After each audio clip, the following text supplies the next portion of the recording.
esta presentación no está pensada para esta discusión, sino que más bien para que sirva como de guía, ¿ya? Es más fácil si yo les voy contando cosas, pero también hay algo escrito. Y ciertamente se las puedo dejar con una pequeña mejora por lo mismo, porque no estaba pensado. Lo mismo la del proyecto de ley. Es bien largo, o sea, son hartos temas, dan para harta discusión, con lo cual yo las voy a ir pasando más o menos rápido, a ver si después tenemos un espacio de consultas, de discusión. Claro. Entonces, dicho eso, vamos a partir con lo que tiene que ver con censo. Es de hecho una de las razones por las cuales yo estoy en la región desde ayer y hoy día también. Tiene que ver con la visita mía en el fondo, con que se acerca aceleradamente la fecha del censo. El censo es el 19 de abril del 2017 y pareciera que falta, pero la verdad es que hay un conjunto de tareas que se nos vienen. Una de ellas es el precenso. El precenso es una especie de como avanzada territorial, cuando salimos a terreno con enumeradores, con supervisores, con ya toda una coordinación que se ha venido haciendo y que la idea también es seguir fortaleciéndola, con los municipios sobre todo, pero con muchos otros actores locales, en donde en esa salida a terreno nosotros capturamos insumos, un poco de información que nos sirve de insumo para luego asignar correctamente las cargas de trabajo o los sectores de empadronamiento que van a tener los censistas en el 2017. Vamos a ir viendo un poco más de detalle, pero eso es lo que viene ahora ya, con lo cual parte de esta presentación tiene también harto que ver con esa tarea de precenso y la coordinación que tenemos que tener, sobre todo con los municipios. Les voy a ir contando más detalles en la medida que pasamos. Bueno, primero que nada, por supuesto, aquí hay una introducción. Esto está pensado para quienes no saben mucho de historia de la institución. El INE es una de las instituciones públicas de más historia en el país, ¿ya? Tenemos 172 años ya entregando indicadores y nuestra misión obviamente es elaborar y entregar estadísticas oficiales sujeto a condiciones tales como calidad, información oportuna, pertinente, comparable, y ciertamente realizar los censos del país. El censo en nuestro país tiene una larga historia. Ya en el 1813 se había realizado una especie de, tal vez no censo, pero primer conteo, digamos, ¿ya? Respecto de cómo era nuestra población. Y luego en 1835 se realiza oficialmente el primer censo de población. Luego de eso, con el tiempo vinieron otros censos, por ejemplo, censos de vivienda. A la fecha, nosotros hemos ya realizado 18 censos de población y 7 censos de vivienda, y desde 1952 que se empiezan a realizar ambos censos en forma conjunta. Por supuesto, uno puede ver que las ilustraciones, las publicaciones anteriores y todo eso. Aquí lo que tenemos, es un crecimiento sostenido de la población que han arrojado nuestros censos. Llega hasta el 2002. Todos sabemos la historia, los problemas que hubo en el 2012. La proyección, solo mencionar que la estimación de población, la proyección que había para el 2012 era de 17,4 millones y se censaron efectivamente 15,7 millones. Es un poco menos de 2 millones menos de personas. Y hay otras consideraciones que tienen que ver, que las voy a mencionar muy brevemente después, pero tienen que ver con la calidad de la información que se capturó también. Por supuesto, a través de la historia de los censos, uno empieza a contabilizar situaciones bien particulares, por ejemplo, el nivel de educacional, de tanto mujeres como hombres. Hay temas que empiezan a surgir con el tiempo, por ejemplo, el porcentaje de viviendas que utiliza gas o electricidad para cocinar. En algún momento se incorporan conceptos también como tener alguna situación de discapacidad en la población y así van agregándose temas. En lo que tiene que ver con el censo del 2017, aquí vuelvo a lo que mencionaba recién. Lamentablemente, no solamente faltó contar un porcentaje y caracterizar, obviamente, un porcentaje importante de la población en el 2012, sino que al analizar la base de datos, las características demográficas que presentaba esta base de datos no tenía mucha relación con la historia demográfica de nuestro país, ¿ya? Por ejemplo, hay indicadores muy típicos como son el índice de masculinidad, que da cuenta del número de hombres por cada 100 mujeres que hay en los países. Y lo que exhibe esta información es una fuerte caída, que no tiene que ver con la historia demográfica, vuelvo a decir, del país. Pero hay otros temas más. Aquí no solamente se dejó de caracterizar un número importante de población, sino que se produjeron cosas como que, si bien acorde a las proyecciones faltaban hombres y faltaban mujeres, en términos relativos faltaban más hombres que mujeres, y esto hace que el índice de masculinidad baje tanto. Pero luego, cuando uno entra a analizar la información en términos de regiones y de comunas, hay una enorme heterogeneidad que no permite mucho ver cómo es que esta base se podría haber completado eventualmente, ¿ya?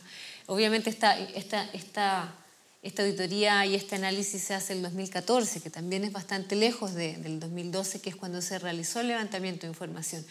Eventualmente uno podría haber, quizás en el mismo año, haber hecho un análisis respecto a cómo se podía completar la información que faltaba.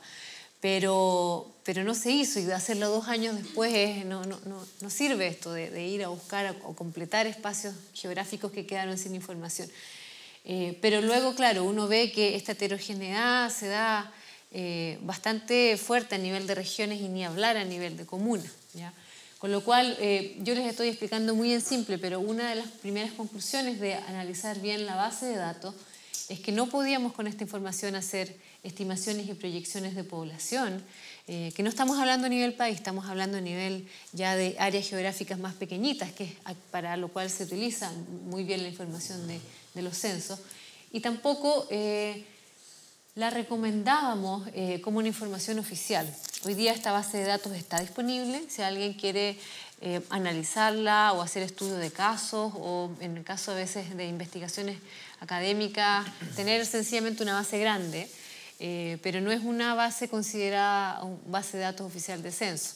De hecho, la entregamos, muchas veces nos la piden por transparencia, pero la entregamos con un documento que dice: estos son los reparos de la información, y obviamente quien la decida usar es bajo su responsabilidad. Con todo eso dicho, otro de los problemas que, dado que no tenía ciertas condiciones de calidad, no podíamos actualizar marco muestral con esta base de datos. Y en consecuencia se decide empezar a trabajar en un nuevo censo, que tiene que ser lo antes posible, porque no se supone que estemos tantos años sin tener una adecuada actualización de proyecciones de población o una adecuada actualización de los marcos muestrales. Pero no por ello uno puede ir y saltarse etapas. O sea, ese antes posible igual termina siendo 3 años después, en el 2017. Y en consecuencia definimos esta situación como una situación de emergencia, y el censo le ponemos un apellido de abreviado, pero en donde la parte abreviada solamente se refiere a que las preguntas del formulario censal van a ser menos, ¿ya? De todas formas, tanto menos no son en torno a las 25 hoy en día las que se han estado analizando. ¿Cuáles son las otras definiciones? Bueno, el censo se hace el 19 de abril del 2017, es un día miércoles, es un día que, como siempre en este tipo de censos, se declara feriado nacional.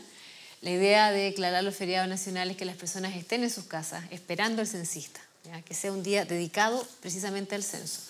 Es un censo que vuelve a ser como al estilo más tradicional que hemos tenido en el país, un censo de hecho, ¿ya? Un censo de hecho tiene varias características, pero en cuanto a la pregunta principal, acá lo que se pregunta a las personas es dónde pernoctó la noche anterior, no dónde reside habitualmente. Estas dos preguntas pareciera que son no tan diferentes, pero a la hora de capacitar, a la hora de definir temas logísticos, a la hora de definir temas operativos, hace una gran diferencia hacer un tipo de censo versus el otro, en donde esta es la pregunta más importante. En el censo, de hecho, siempre hablamos que se realiza todo este operativo en un solo día, ¿ya?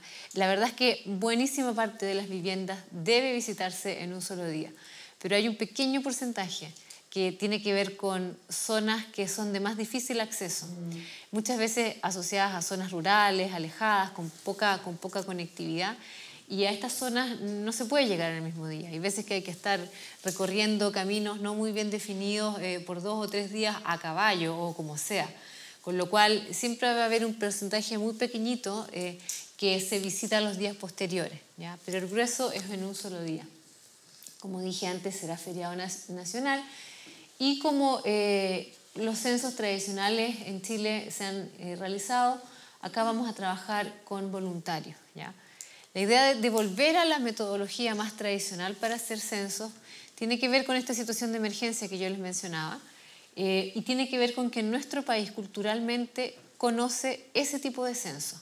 Nuestra población conoce, si algún recuerdo tiene, lo tiene de aquel día en que venía el censista, lo recibíamos muchas veces con mucha comida y con todo tipo de atenciones, y subían su par de kilos en el mismo día.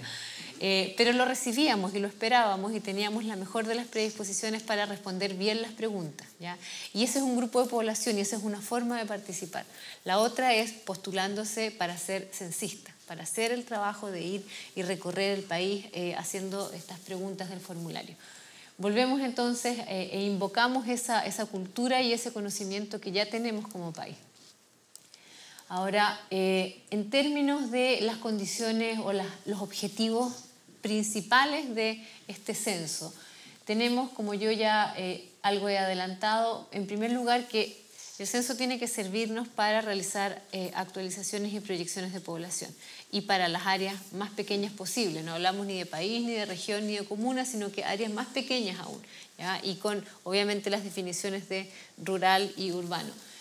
Y también, y esto es un poco más técnico, pero ustedes deben estar más familiarizados, nos sirve para actualizar los marcos muestrales maestros, que son los marcos a través del cual, o a partir del cual se diseñan las muestras para las encuestas, que son encuestas de hogares, ¿ya? La idea es tener un marco actualizado y un marco que esté estratificado socioeconómicamente lo mejor posible, ¿ya? Con la mayor precisión posible. ¿Qué hice? Ahí está. Y bueno, y también estamos hablando de un censo que es de población y de vivienda, ya juntos, como se ha hecho en las últimas veces, y en consecuencia hay preguntas referidas a la vivienda, preguntas referidas al hogar y preguntas referidas a las personas. El hecho de acotar los objetivos del censo a estas dos grandes tareas, que son las principales tareas en general de un censo, obviamente nos permite reducir la cantidad de preguntas, y al mismo tiempo eso permite que el procesamiento de la información sea más rápido y en el mismo año 2017 estemos en condiciones de entregar resultados definitivos, ¿ya? No es evidente que vayamos a entregar absolutamente todos los resultados, pero los más importantes, los resultados definitivos, sí. Tenemos que ser capaces de entregarlos en el 2017. Bueno, aquí hay una definición de conceptos que más que nada es una aclaración que tiene que ver con que no confundir el hecho de abreviado con que se va solo a algunos sectores del territorio o algunos segmentos de la población, porque aquí la idea es empadronar a todos los habitantes del país, vivienda y hogares en un momento determinado. Acá es bien importante saber, los censos siempre tienen que ser en un periodo lo más acotado posible. El extremo es la versión más tradicional, censo de un día, de hecho. Cuando se habla de censos de derecho, muchas veces se dice que sí, permiten recorrer el país en un lapsus de 3 meses más o menos, pero la verdad es que en la teoría no tienen que ser 3 meses, tienen que ser idealmente no más de 3 semanas, ¿ya? Pero en la práctica también es una tarea compleja y también se alarga y muchas veces más de 3 meses. Entonces, en la medida que más extenso es el tiempo de levantamiento, queda más difusa esta foto que hacemos de nuestra población en un momento puntual del tiempo, como debe ser. Bueno, esto de las pocas preguntas ya lo mencioné, lo de la emergencia también. El censo, la verdad es que no siempre tenemos la real conciencia de la utilidad que esta información tiene, a todo nivel. Siempre hablamos que es bueno para el diseño de políticas públicas. Y ciertamente, en la medida que tenemos información respecto de cómo está la población distribuida, sus características, tenemos una muy buena caracterización de la misma. En la medida que podemos actualizar un marco muestral, podemos luego hacer encuestas con bastante más precisión y en consecuencia esas encuestas y esa información que levantamos son los insumos para la política pública, ¿ya? Pero hay algo que es más inmediato, que tiene que ver que para una comuna, por ejemplo, saber dónde está distribuida la población, qué características tiene, es de extrema utilidad para saber qué servicios se le van a ofrecer a la comuna. Si yo voy a licitar algún servicio de recogido de basura, obviamente tengo que saber cómo está creciendo la población, dónde está ubicada, pero luego si tengo planes de inversión de consultorios o de centros educacionales, tengo que saber, en el caso de los consultorios, tengo población más envejecida, como pasa en nuestro país, tengo más adultos mayores, o tengo población más joven, tengo nacimiento. Entonces, los remedios, las especialidades de los doctores claramente son muy diferentes si es un caso o es el otro. Con lo cual ahí hay mucho de gestión a nivel de área más pequeña, ni hablar de la zona rural. La zona rural no tenemos dos oportunidades para llevar los remedios a aquella localidad que está súper alejada, que hay que esperar, hay que estar a lo menos 24 o 48 horas viajando para llegar. No existen, o sea, existen, pero una persona enferma no puede esperar tantos días para que llegue el remedio, digamos, ¿ya? Con lo cual es bueno saber qué características tiene la población en cada uno de los rincones del país para hacer mejor gestión de los servicios que se le entrega, obviamente para mejorar la calidad de vida de las personas. Bueno, dicho eso, acá hay explicaciones que yo ya adelanté que tiene que ver con censo abreviado para poder hacer estas proyecciones de población, para poder actualizar este marco muestral, para poder entregar información oportuna y completa a los municipios.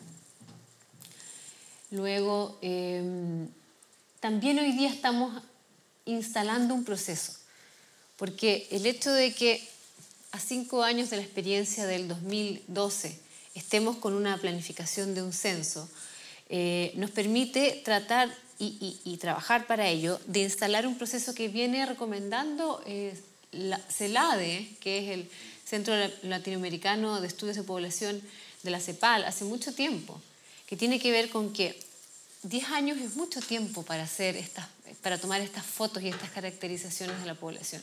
Hoy día la población es muy dinámica, hay mucha migración tanto interna como internacional, con lo cual lo que se recomienda es que, cada 10 años se realicen estos censos grandes, pero en el año intermedio se haga algún tipo de censo abreviado o conteo intermedio. Y en consecuencia nosotros hoy día trabajamos en un censo abreviado en 2017, pero estamos pensando que el 2022 es cuando debiera realizarse el otro censo, el censo que tenga más preguntas en el fondo, ¿ya? Esa es la instalación de proceso. Bueno, esto el resto lo he dicho y que tiene que ver con la importancia de esta información para las comunas. Y ahora en términos de etapas, nosotros 2014 y todo lo que ha significado el 2015, hemos trabajado bastante, primero en lo que fue la planificación, la definición de tareas, la estimación de recursos, con todo el detalle posible. Durante el 2015 nos embarcamos ya en la realización de pilotos. Por ejemplo, en agosto hicimos un piloto tanto en Providencia como en Curicó, zona urbana, zona rural, de lo que va a ser este precenso que parte ahora el próximo año, ¿ya? Y un piloto integral, es decir, testeamos que desde el procedimiento de reclutamiento, selección, capacitación, salida a terreno, levantamiento de información, análisis de la información, estuviera todo testeado, digamos. Hicimos como si hubiésemos hecho un mini precenso en unas localidades. La cartografía que teníamos la testeamos también, los tablets que vamos a usar en la zona rural para georreferenciar también los testeamos y sacamos buenas lecciones de este piloto que hicimos. ¿Qué es lo que tenemos ahora? Tenemos que el precenso se realiza en el 2016 a nivel país entre febrero y septiembre. Partimos con las regiones más del sur, partimos con los lagos y con Aysén en febrero y luego se van agregando las otras regiones. Como decía al inicio, el precenso es cuando salimos a terreno con los mapas, chequeamos que estos mapas actualizados en oficina corresponden a la realidad y salimos con un formulario muy simple que pregunta cuántas personas hay en cada vivienda, cuántas hombres y mujeres, y si es que las personas comparten presupuesto para alimentación. Porque con esta última pregunta podemos saber cuántos hogares hay dentro de cada vivienda. Y con esta información que se levanta, con estas solo 3 preguntas, luego podemos asignar adecuadamente la carga de trabajo que van a tener los censistas. No es lo mismo ir a la zona rural que ir a la zona urbana, o en la zona urbana hay manzanas que están llenas de edificios, otras que tienen una mezcla entre locales comerciales y casas, o con edificios, y otras que son puras casas. Las cargas de trabajo son diferentes por estas manzanas, y eso es lo que hay que estimar para poder luego asignar adecuadamente el sector de empadronamiento a los censistas en el 2017. Ese es el objetivo del 2016. Les voy a decir luego cómo se van sumando las regiones. El censo, como decía antes, 19 de abril del 2017, y después entramos en una etapa de postcenso que llega incluso hasta el 2018. Porque si bien el plan es entregar resultados del censo en el 2017, todo lo que es proyección de población y actualización de marco muestral se empieza en el 2017 y se entrega en el 2018. En términos de... bueno, el censo son 3 meses de trabajo por región. Empezamos con regiones del sur, terminamos con la metropolitana, que sería 4 meses. Y porque es una región más compleja, más dinámica, en consecuencia requiere más tiempo para levantar la información. En términos de cómo es la secuencia, partimos con Aysén y Los Lagos en febrero, 3 meses. Seguimos con Maule, Biobío, Araucanía, Los Ríos y Magallanes. Partimos acá en marzo, ¿ya? Luego tenemos Atacama, Coquimbo, Tarapacá, Valparaíso, O'Higgins, abril a junio. Antofagasta, Arica y Parinacota, desde mayo a julio. Y finalmente la región metropolitana desde junio a septiembre. Así van a ir entrando las regiones a lo que es este proceso de trabajo precensal. ¿Qué es lo que tenemos en términos de organización? Porque hasta ahora yo les he contado de la importancia y de mucho trabajo en terreno, lo que viene ahora, pero esto requiere muchísima organización. Aquí hoy día nosotros estamos estrechando lazos, firmando convenios con los municipios, ciertamente, pero también con otras instituciones como Carabineros, Fuerzas Armadas, las universidades también, organizaciones civiles que eventualmente pueden querer ser más partícipes del proceso en alguna de sus etapas, porque esto requiere muchísima participación. Para eso hay una gobernabilidad, una especie de gobernabilidad que se define, que parte con la creación de una Comisión Nacional Censal. Esta comisión la preside el Ministro de Economía, tiene participación de subsecretarios, de ahí están los de Interior, Desarrollo Regional, Educación y otros más. Están las Fuerzas Armadas participando, la Policía de Investigaciones, Carabineros, y nosotros como INE participamos también, ¿ya? Luego de eso viene la bajada, lo que se define ahí, que es a nivel de autoridad superior, viene la bajada a la comisión regional, ¿ya? Esta es una comisión que está presidida por los intendentes y participan los CEREMI, los respectivos CEREMI, también con participación del INE. Me disculpo. Después de eso tenemos una comisión provincial y una comisión comunal, ¿ya? La provincial está presidida por gobernadores y la comunal por alcaldes o alcaldesas.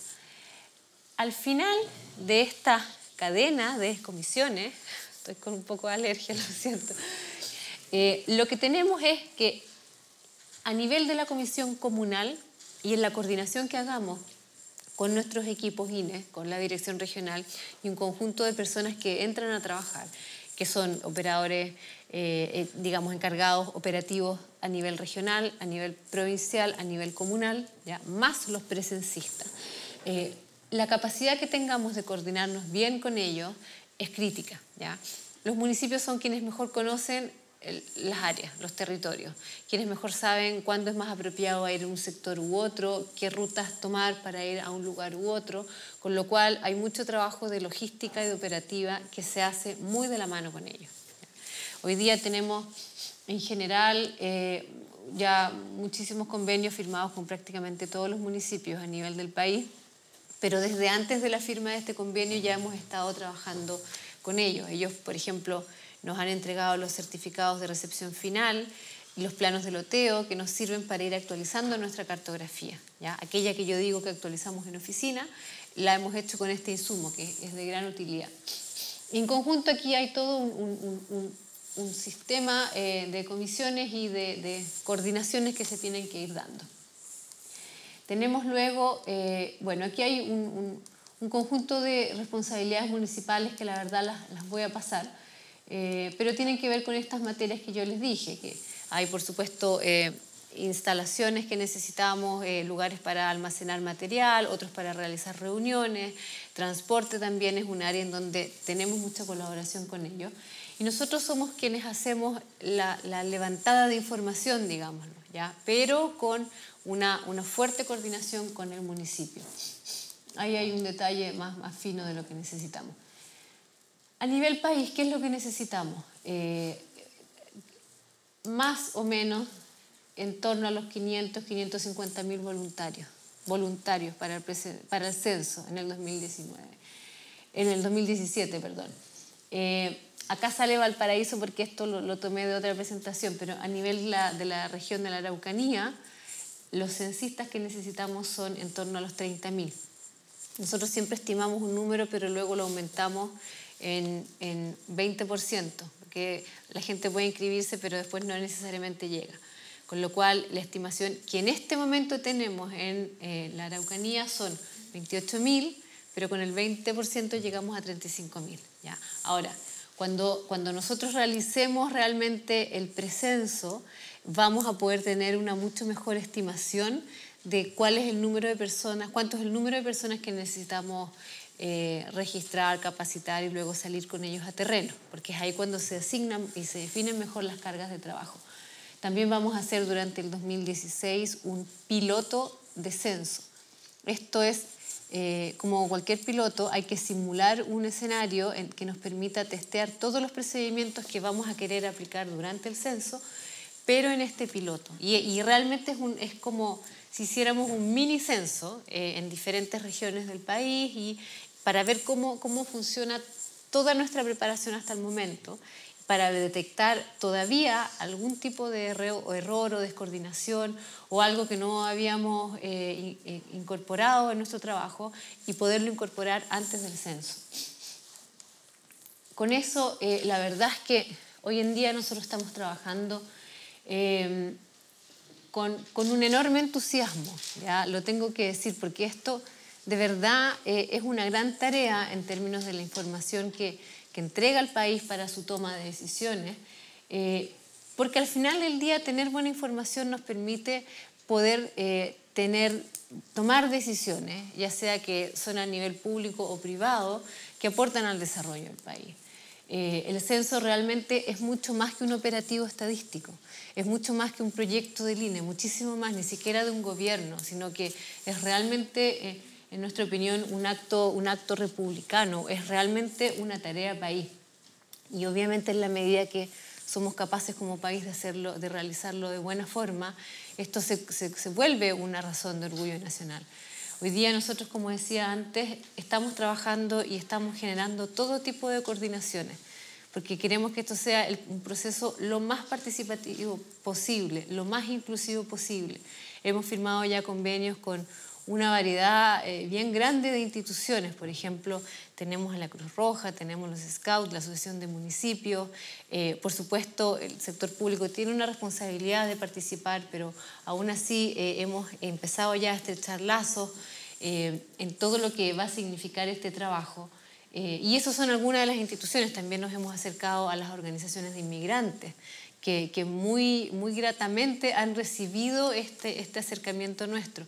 Nuestro país hoy día es un país de destino para la inmigración. Antes era más bien un país de tránsito. Ya venían, pero porque estaban de paso, iban a algunos de los países vecinos.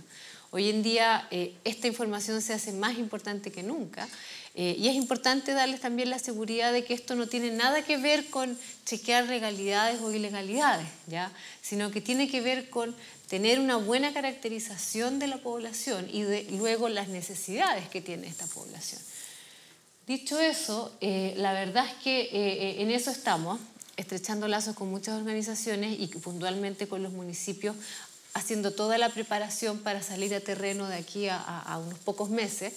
Y en este trabajo, en esta labor, de verdad nosotros consideramos que todas las personas tienen algo que participar. El día que llegue el censo vamos a tener censistas voluntarios, pero también vamos a tener personas que idealmente van a estar esperando que llegue el censista y van a tener la mejor de las predisposiciones para responder las preguntas, ¿ya? Esa también es una forma de participar y esa forma también la estamos invocando. Con esto la verdad es que termino lo que tiene que ver la exposición de censo. Y si quieren les hago una presentación muy breve del proyecto de ley, porque podríamos estar hablando toda la tarde de uno o del otro tema, ¿ya? Entonces, para que tengamos algún espacio de preguntas, les voy a mencionar en qué estamos con el proyecto de ley que crea una nueva institucionalidad, no del INE, sino del Sistema Estadístico Nacional. Esto es importante tener bien claro la dimensión de este proyecto. Este proyecto se firma el 22 de octubre, lo firma la presidenta, y es ingresado al Congreso el día 4 de noviembre, ¿ya? Pero su discusión en la Comisión de Economía, que es por donde va a entrar, aún no se inicia. Existe la posibilidad que de aquí a un par de semanas ya empiece la discusión. Había otros proyectos que se estaban discutiendo, pero eso ya se ha ido liberando, digamos. En consecuencia, debiéramos esperar que durante diciembre ya se inicie la presentación más formal del proyecto por parte del ministro de Economía, quien es la persona que debe ir a presentarlo, y por supuesto yo voy a estar en las sesiones también. ¿Qué es lo que tiene este proyecto como objetivo general? Primero que nada, apunta a establecer pilares o bases sobre los cuales se constituya un sistema estadístico nacional. Nosotros como país hemos tenido un muy buen desarrollo en lo que tiene que ver con elaboración de estadísticas, ¿ya? La verdad es que somos un país, si bien por ahí siempre nos falta hacer algún tipo de encuesta y todos los indicadores económicos o sociales nunca dejan de mejorar en el fondo. Nuevos conceptos son introducidos y hay nuevas formas como medir o surgen necesidades de medir nuevos fenómenos. Pero tenemos un buen desarrollo estadístico. Sin embargo, no tenemos una definición explícita de lo que es el Sistema Estadístico Nacional. Tampoco tenemos una definición explícita de quién es el rector del sistema. Si bien muchas veces decimos que es el INE y trabajamos y actuamos como tal, no está explícito, ¿ya? Y la buena práctica estadística apunta a que esto quede bien clarito en las normativas de los países. En consecuencia, eso es como objetivo general. Luego, en términos más específicos, claramente aquí hay una necesidad de modernizar la institucionalidad estadística del país. Nuestra regulación tiene más de 40 años, con lo cual hay nuevos fenómenos, nuevas metodologías, nuevos tipos de información que uno puede utilizar que no están incorporados en esta normativa del sistema estadístico.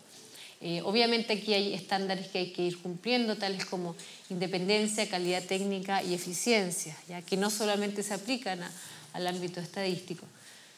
En términos también de otras dimensiones, se establecen principios de las estadísticas. Hoy en día nosotros tenemos que Naciones Unidas tiene bien establecido cuáles son estos principios de las estadísticas, así como hay principios de desarrollo de derechos humanos, también los hay en el ámbito estadístico, y la última versión de estos principios es del año pasado, de enero del 2014. Se incorporan hoy en día estos principios en la legislación. También aquí se apunta a fortalecer la institucionalidad estadística a través de una especie nuevamente de mejora o cambio en lo que es el gobierno corporativo. Y esto se hace introduciendo una figura que es un consejo técnico en el sistema estadístico, ¿ya? Un consejo que pasa a ser parte de la estructura del INE, pero que tiene ciertas funciones que se aplicarían al sistema estadístico en general. Básicamente, el consejo tiene por rol ser una instancia que pueda legitimar las grandes e importantes decisiones metodológicas, ¿ya? Por ejemplo, cuando uno cambia de una modalidad de censo a otra modalidad de censo, puede realizar muchos estudios, discusiones, investigaciones, pero también siempre es bueno tener un grupo de expertos que un poco desde afuera pueda ver qué alternativas de cambio hay, qué es lo que se está tomando en cuenta, los pros y los contras, y pueda opinar una opinión técnica que al final del día pasa a legitimar estas decisiones, ¿ya? Esto no se aplica solo, se aplica para los censos, se aplica para las metodologías de todos los indicadores finalmente estadísticos, que siempre tienen muchas formas de implementarse, ¿ya? De estimarse. Y entonces es bueno que no siempre sea solo el INE que toma estas grandes decisiones, sino que haya un cuerpo de expertos, bien expertos, que pueda legitimar estas decisiones y apoyarlas ciertamente. Bueno, hay también una comisión interministerial de estadísticas que se crea, y acá la idea es que a nivel de las decisiones de los ministerios, que son los que necesitan la información para luego realizar el diseño de sus políticas públicas, haya coordinación, principalmente. No se supone que dos ministerios eventualmente estén encargando un mismo tipo de estudio, un mismo tipo de encuesta, ¿ya? En el pasado, en nuestra historia estadística, eso ha ocurrido, ¿ya? Y claramente no es el mejor de los escenarios. No se supone que cada ministerio, al momento de elaborar información o licitar, por ejemplo, estudios para que se elabore información, tomen en cuenta diferentes lineamientos técnicos.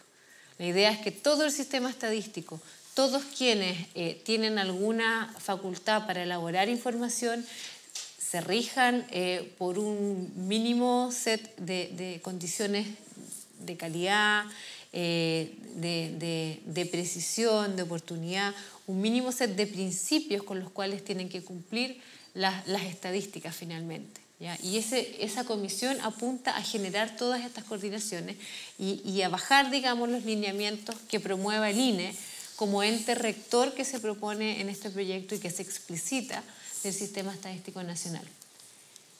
Bueno, seguimos con algunos objetivos específicos. Acá también se mejora el marco regulatorio para lo que es el secreto estadístico, ¿ya? La verdad es que el secreto estadístico hoy en día es una de las condiciones que resguarda la información, una de las condiciones más estrictas. Si alguien incumple el secreto estadístico, la sanción es una sanción penal, es decir, eventualmente va a la cárcel, que es bastante más fuerte que incumplir otro tipo de secretos que tienen asociados multas muchas veces, ¿ya? Con lo cual, acá es bien importante fortalecer este secreto estadístico, pero se introducen otros conceptos también, así como por ejemplo lo que es la información reservada. Una información puede ser reservada hasta que pasa a ser pública, ¿ya? Y mientras es reservada también tienen que cumplirse ciertas condiciones para resguardarla, ¿ya? También en otro ámbito, la ley establece ciertas condiciones para promover mayor integración y uso y acceso de los registros administrativos. Nosotros la verdad es que como país tenemos muchísimas fuentes de información. Los registros administrativos son registros que los servicios levantan para fines propios, que no son necesariamente los fines estadísticos, pero existen muchas metodologías que se aplican en todas partes que pueden, a través de procesos de validación, convertir esta información de registros administrativos en registros estadísticos, ¿ya? Entonces la idea es poder tener acceso a esta información y aprovecharla además, a realizar o promover algún tipo de sinergia entre los registros, ¿ya? Una de las cosas que siempre solemos pensar, necesitamos información y entonces vamos y hagamos una encuesta.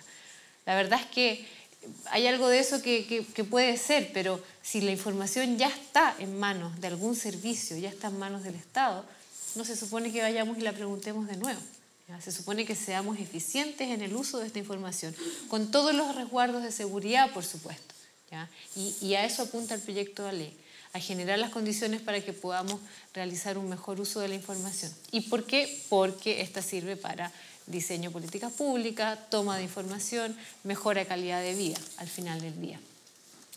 También hay algunos aspectos ya que tienen que ver más que ver con procedimientos sancionatorios y relacionados. Ahora, hasta aquí voy a llegar con el proyecto, porque la verdad es que esta es la estructura que este tiene, ¿ya? Partimos con un título preliminar que habla de los objetivos, ámbito de aplicación y definiciones.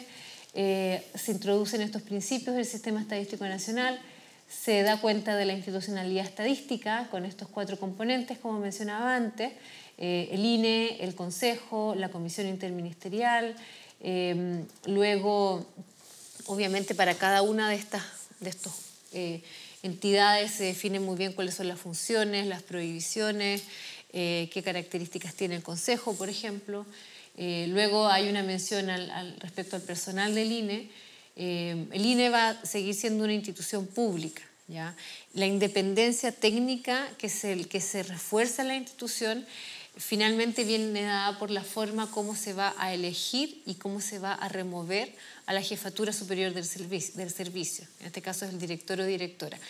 Esta forma, cómo se elige y cómo se remueve, es en general la forma como se fortalece la independencia de los INES en el mundo, ¿ya?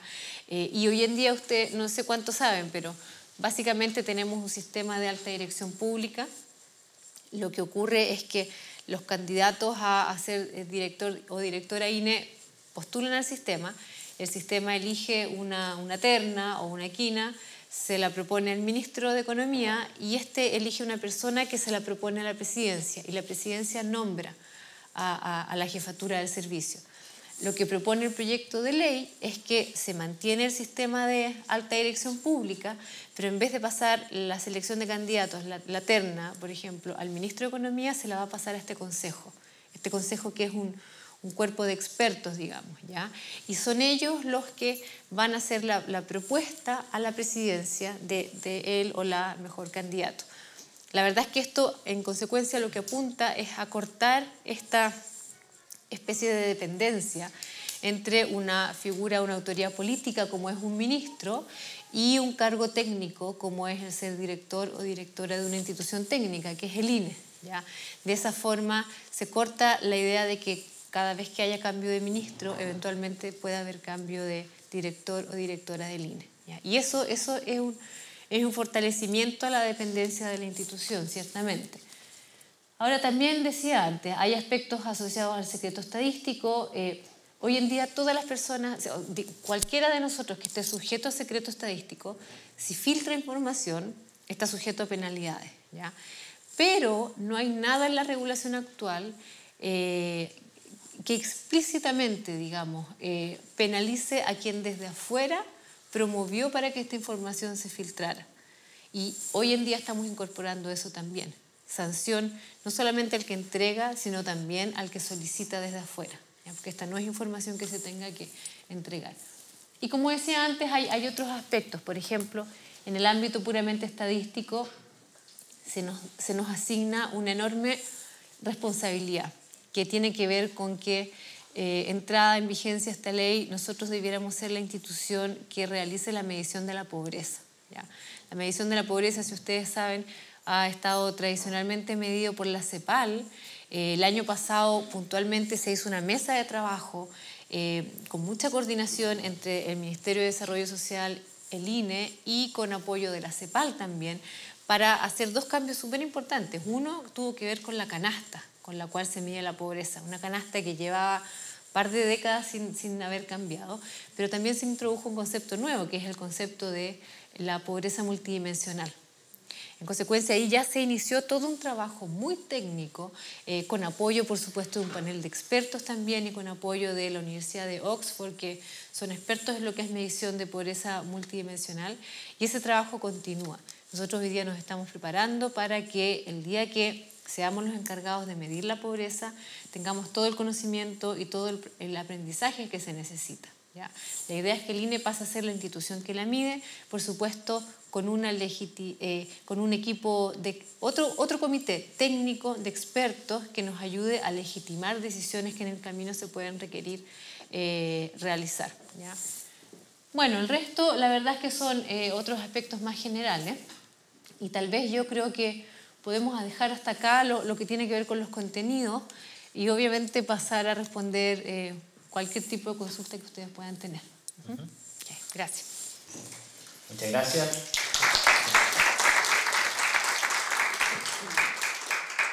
Muchas gracias, directora, por ambos temas absolutamente relevantes. A mí me anoté muchas preguntas, pero vamos a dar primero la posibilidad de que los participantes de acá, de este coloquio, puedan consultar, sugerir, comentar algún tipo de elemento que haya sido aquí presentado. No sé si alguien me ayuda. Ahí está con el micrófono. Don Patricio Padilla. Directora, buenas tardes. ¿Qué tal? Gracias por venir y gracias al equipo y también por estar acá con nosotros. Quisiera hacer una consulta respecto si bien la medición anterior fue mala, hubo errores, incluso con aspectos por procedimientos judiciales, al punto que ustedes entregan esta base de datos, la anterior, con restricciones, con resguardo del usuario, así como comercio de yogur vencido. ¿Existió algo que ustedes pudiesen rescatar respecto al proceso anterior en términos metodológicos, organizacionales, logísticos, digamos? Sí, la verdad es que sí. Ocurre que el producto final de todo este trabajo que se hace para realizar un censo es una base de datos que tiene que ser útil para lo que dijimos, proyecciones de población, marco muestral. Eso es algo que nosotros hoy día no rescatamos por la calidad que tenía. Pero aquí hay todo un aprendizaje de un conjunto de cosas que no funcionaron bien. Y la verdad es que esto de verdad es un aprendizaje para nosotros. Hubo situaciones que se fueron dando que son muy del tipo administrativo, ¿ya? Que las observó la Contraloría, hizo unos informes. Y la verdad es que hay cosas que, por ejemplo, realmente le podrían haber pasado a cualquiera. Hubo un proceso en donde a las personas, en los términos de referencia, se licitó un sistema de pago a las personas en donde se establecía en los términos de referencia que se les iba a depositar en su cuenta a fin de mes el pago, ¿ya? Pero no dejó la posibilidad abierta a que gente podía no tener cuenta corriente. Entonces a esas personas se les pagó con cheque, obviamente. ¿Cómo le vas a pagar si no tienen cuenta corriente?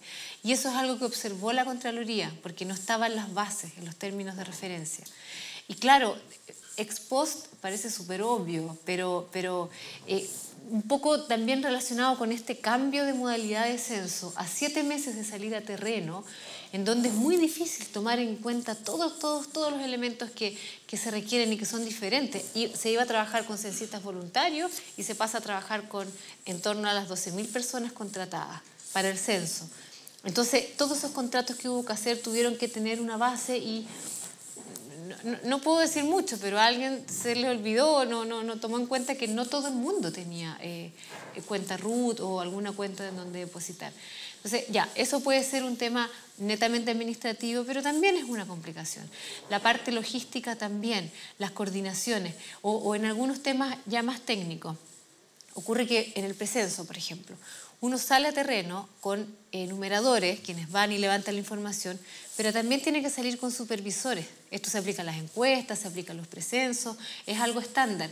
Y no pueden haber muchos enumeradores por supervisor, porque si no la calidad de supervisión es bastante más baja. Tú no debes tener más de 4 o 5 de repente, enumeradores por supervisor.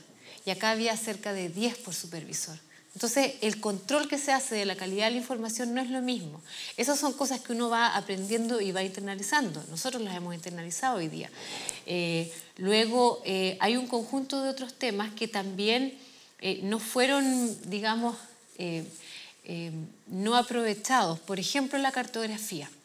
Nosotros no partimos de una cartografía del 2002, partimos de una cartografía del 2011, que todavía no fue todo lo completa que uno hubiese querido, pero no es el 2002, es el 2011. Y a partir de ahí, con los certificados de recepción final y los planos de loteo que recibimos de los municipios, empezamos a completar esta cartografía, a actualizarla básicamente, ¿ya? También solíamos tener un software bastante antiguo en lo que tiene que ver con el trabajo cartográfico y la posibilidad de georreferenciar información.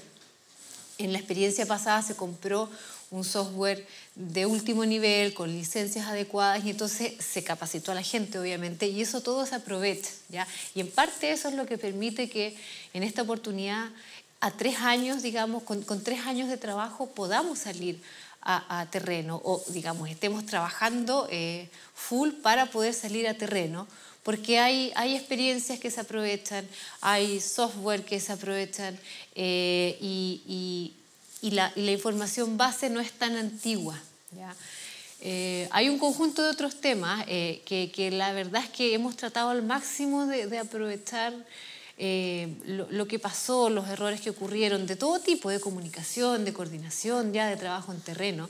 Y eso es lo bueno también de tener cada 5 años estos operativos, porque con 10 años las personas en las instituciones se van. No siempre queda esta memoria tan documentada como lo que uno necesita a la hora de volver a embarcarse en un tipo de tarea de este tipo.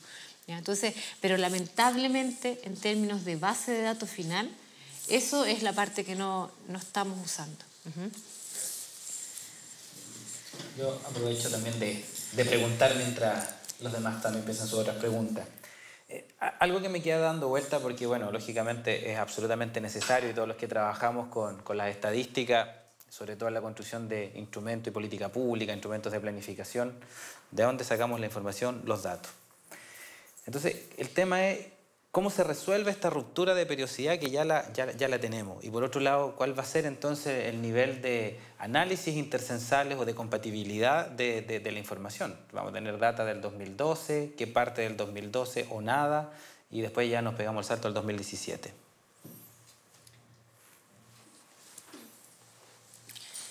Esa es una buena pregunta y no es una pregunta muy fácil de resolver.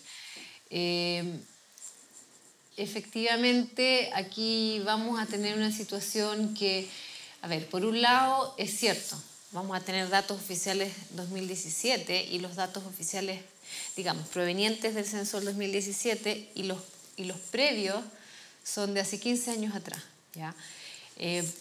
Ahí eso nos significa un problema, pero que por otra parte, dado que nuestro país es un país con buenas estadísticas vitales, ¿ya? La verdad es que por ahí es menos difícil de solucionar, ¿ya? De hecho, nosotros el año pasado, a fines de año y principios de este año, dimos a conocer lo que llamamos las actualizaciones de las proyecciones de población. No teníamos censo para realizar esa actualización de proyección, pero teníamos muy buena información de nacimientos, de defunciones, un poco menos buena en lo que tiene que ver con migración, ¿ya? Pero existía algo de información. Y en consecuencia, utilizando esa información, actualizamos las proyecciones. Lo hicimos a nivel, por supuesto, país, región y comuna. No es el primer mejor, porque el primer mejor siempre es usar el último censo, todos los censos anteriores y además las estadísticas vitales, ¿ya? Hasta el momento. Hicimos todo eso sin usar el último censo. Y en consecuencia, algo parecido va a tener que ocurrir en esta oportunidad. Todo el análisis demográfico va a tomar en cuenta la buena calidad de estadísticas vitales que tenemos y, por supuesto, combinar la información que levantemos en esta oportunidad y en un censo de hace 15 años y luego los censos hacia atrás cada 10 años, ¿ya? Algo que es, sí, en extremo importante es ser capaces de capturar información para tener un marco muestral actualizado y estratificado socioeconómicamente. Y esa parte, bueno, si te demoras 10 años, bien, si te demoras 15, no tenemos otra alternativa, pero lo importante es que sean los años que hay entre un periodo y otro, el último marco que uno tenga sea lo más preciso posible en términos de la estratificación socioeconómica, ¿ya? Por supuesto, una vez que uno ya hace un marco, no termina ahí el trabajo, porque los indicadores luego tienen que adecuarse a este marco y cuando uno cambia el marco tiene que hacer un conjunto de tareas respecto de cuál es el efecto marco en el indicador, ¿ya? Entonces ahí viene todo un conjunto de simulaciones y periodos de marcha blanca para salir con este nuevo marco. No se sale con todas las encuestas al tiro, se va saliendo gradualmente dependiendo de la periodicidad de las encuestas y un conjunto de otros factores. Pero lo que quiero decir es que, por un lado, es muy lamentable no tener esta información, por otro lado, afortunadamente, somos un país que todavía tiene otras fuentes de información que se pueden utilizar, ¿ya? Tanto como medida tipo plan B, como incluso medida complementaria. O sea, todo lo que yo menciono del proyecto de ley aquí que tiene que ver con el acceso a registros administrativos. Hoy en día no estamos haciendo un uso eficiente de todos los registros que tenemos. Y la verdad es que muchas veces tiene que ver con, más que nada, el acceso a estos registros. no la existencia de los registros o la calidad de los registros, ¿ya? Con lo cual ahí hay un espacio todavía de desarrollo estadístico que tenemos como país que ciertamente hay que potenciar bastante más. ¿Alguna otra pregunta del público por acá? ¿El profesor? Considerando las estimaciones que tiene el INE, ¿usted nos podría dar una cifra estimativa de cuál es la población de Chile hoy día? Y el porcentaje de cuadro rural, que son datos esenciales, por favor. A ver, lo que le puedo decir es que, acorde a las últimas proyecciones que hicimos, sí, nosotros hoy día tenemos una estimación de 18 millones de personas a nivel país, ¿ya? A nivel región son en torno a las 300, no, a nivel región en torno al 1 millón de personas. Tengo los datos acá, quiero ver si me acuerdo de memoria. Y a nivel de, bueno, Temuco, ¿cuántos tenemos director regional? No, pero son proyecciones, son en torno a las 300.000. Son proyecciones de población que, como dije antes, no son el óptimo, ¿ya? El óptimo siempre hubiese sido usar información de censo, pero es la mejor información que tenemos en este momento, ¿ya? Tengo los datos acá, se los puedo pasar después. No, cortito. Sí. ¿Y estimación de porcentaje de población urbana y rural a nivel país? Ah, no, ese dato no lo...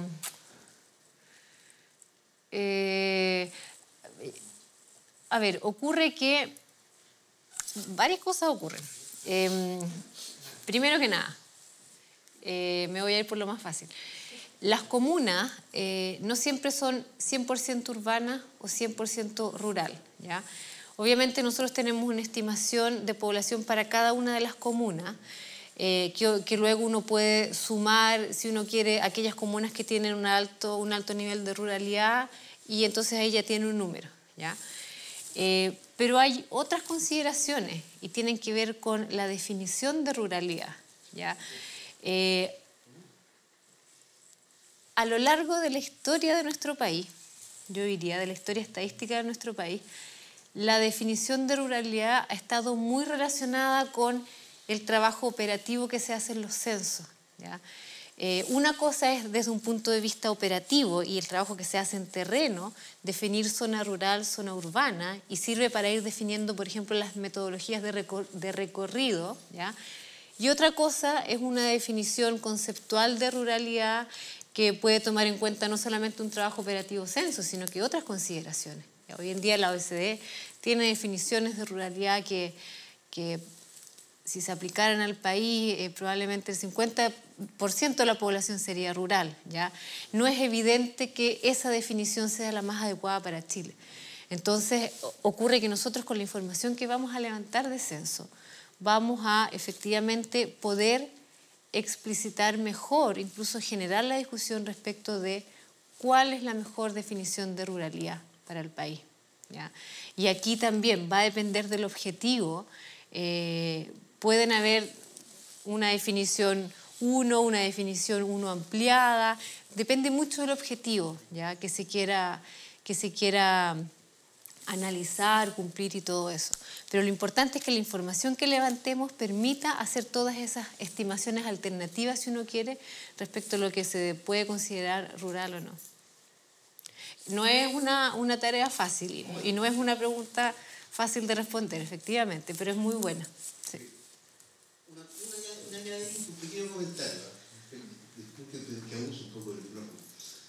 Cada día me convence más Roberto Bolaño cuando habla su obra, dice que hay 3 tipos de mentiras. Las mentiras, las grandes mentiras y las estadísticas. Eso dice Roberto Bolaño. Por acá otra pregunta.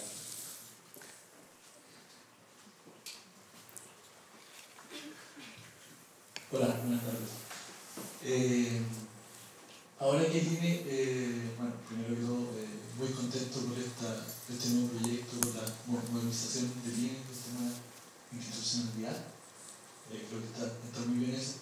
Mi pregunta es la siguiente. Ahora que el INE asume la misión oficial de la pobreza, ¿Qué posibilidades existen de incorporar nuevas perspectivas para la medición de la pobreza que estén basadas en información censal, como lo podría ser el método de la necesidad básica de satisfecho? Bueno, lo que tú mencionas tiene mucho que ver con la estimación de pobreza multidimensional, ¿ya? El trabajo que se inició el año pasado fue un inicio realmente en lo que debiera ser esta estimación o este conjunto de dimensiones a incorporar en la estimación de la pobreza. Uno de los elementos que no se consideró ahí fue lo que tiene que ver con redes, ¿ya? Con entorno y redes.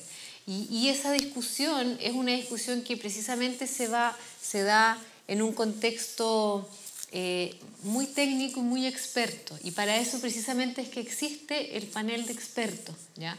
Porque, claro, lo que yo puedo creer que es lo más adecuado a incorporar puede que no sea lo mismo que tú crees o la persona al lado, y por lo mismo es importante que un cuerpo técnico, experto, pueda legitimar este tipo de decisiones. ¿Ya? Esa es la instancia, esa es la forma como se van incorporando otras consideraciones en estas varias dimensiones que entran en este nuevo indicador de pobreza que es el multidimensional. Bueno, me están haciendo señas con el tiempo. Sabemos, directora, también que anda con una agenda muy, muy compleja. Bueno, quedaron varios temas. Nos faltará la otra oportunidad para seguir conversando. Podemos nosotros después, aquí en la universidad y con los mismos amigos del INE regional, seguir, ¿cierto?, dialogando en otros momentos. Solo como cuestión que se me quedó en el tintero. Lo relevante que es lo que presentaban al final de la nueva institucionalidad, la nueva reforma, porque muchas veces se piden análisis, estadísticas, registros administrativos. Por ejemplo, utilicen la base de datos de impuestos internos, donde todos los que trabajamos con eso sabemos que no se puede conseguir, pero si el contrato lo pide, no, si eso no se puede, pero es que el intendente lo va a pedir, si aunque lo pida, quien lo pida, hay un secreto estadístico y es importante que toda esta forma, digamos, de manejar las estadísticas, porque información hay mucha, que ojalá también sea conocida por toda la institucionalidad. Se me olvidó decir algo. Por favor. Qué bueno que mencionas eso, porque es algo que yo sé que a la universidad siempre le interesa mucho, a los centros de estudio, y es que esta nueva institucionalidad incorpora también el hecho de que el INE otorgue acceso privilegiado a la investigación, a los académicos, ¿ya? Pueden aplaudir si quieren.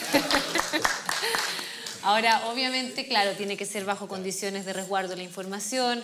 Hay países que tienen sistemas muy curiosos, del tipo casi que escanean a las personas, que no vayan con pendrive ni con celulares.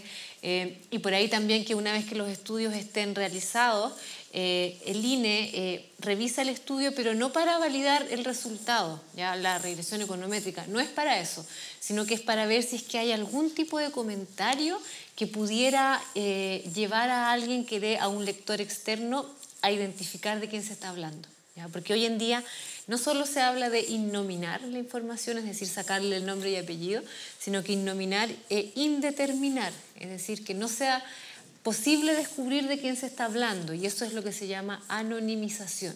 Entonces, si bien está explícito que el INE debe trabajar con la comunidad y entregar este acceso privilegiado, siempre resguardando la información. Y existen muchos ejemplos a nivel internacional que esto se hace, ¿ya? Y es bueno que esté explícito porque es una especie de consideración en el secreto estadístico, la posibilidad de que gente experta que realice investigación también pueda acceder a la misma con un mayor nivel de profundidad, para que sepa. Eso es una muy buena noticia. Bueno, solamente para cerrar, queremos regalarle un aporte que ha hecho nuestro Instituto de Desarrollo Local y Regional, IDER, de la Universidad de la Frontera, en conjunto con el Departamento de Ciencias Sociales y con el Instituto de Estudios Indígenas, que es el cálculo del Índice de Desarrollo Humano Mapuche con datos del 2013. Nos hubiese gustado haber tenido más información para hacer una actualización mucho más precisa, algunos de los autores aquí presentes. Así que una lectura también para comentar. Así que agradecer nuevamente a la Directora Nacional del INE nuevamente acompañarnos y a todos ustedes también por por estar y nuevamente compartir en estos coloquios, estas actividades de difusión, de conversación del IDER. Los invitamos a un café para que sigamos conversando en un rato un poco más distendido. Muchas gracias a todos y un aplauso para todos. Gracias. Oh, gracias.